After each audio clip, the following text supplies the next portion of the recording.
पिछले लगभग 12 सालों में बहुत कम ऐसा हुआ है कि कोई मेजर बिल पार्लियामेंट में आए और पास ना हो। लेकिन अब एक बड़ा डेवलपमेंट सामने आया है, कॉन्स्टिट्यूशन 131 अमेंडमेंट बिल 2026, जो महिलाओं को 33% रिजर्वेशन देने के लिए लाया गया था लोकसभा और स्टेट असेंबलीज में।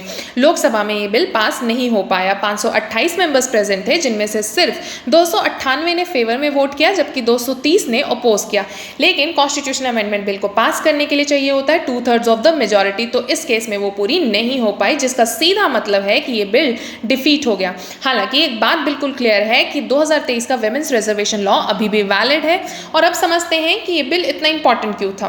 This bill aim to implement women's reservation after delimitation of constituencies, यानी कि जब सीट्स की नई बाउंड्रीज तय हो जाती तो उसी अकॉर्डिंग विमेन का रिजर्वेशन कोटा भी यहाँ पर तय हो जाता।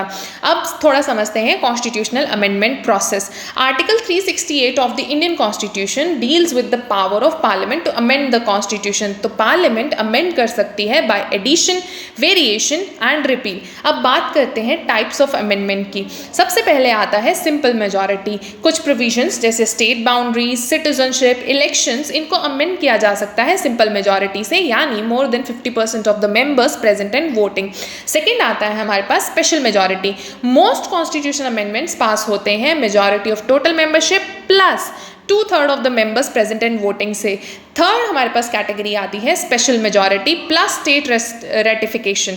फेडरल स्ट्रक्चर से जुड़े मैटर्स जैसे प्रेसिडेंट के election, judiciary, centre state relations, इनके लिए चाहिए पार्लियामेंट का approval plus half of the state legislatures की कॉन्सेंट। अब सबसे इंपॉर्टेंट लिमिटेशन, पार्लियामेंट के पास वाइड पावर्स हैं, लेकिन वो बेसिक स्ट्रक्चर को डिस्ट्रॉय नहीं कर सकती, जैसे democracy, federalism, secularism, rule of law, judicial independence. ये प्रिंसिपल आया था landmark case Kesavananda Bharati versus state of Kerala 1973 से। तो ये डिबेट सिर्फ नंबर्स की नहीं है, ये एक रिमाइंडर है कि constitutional amendments require broad consensus. और अब सबसे बड़ा सवाल, क्या विमेंस रिजर्वेशन फ्यूचर में भी लाया जाएगा? आपका इस पर क्या ओपिनियन है, हमें कमेंट करके ज़रूर बताएं। चैनल को सब्सक्राइब करें, वीडियो को लाइक और शेयर जरूर करें।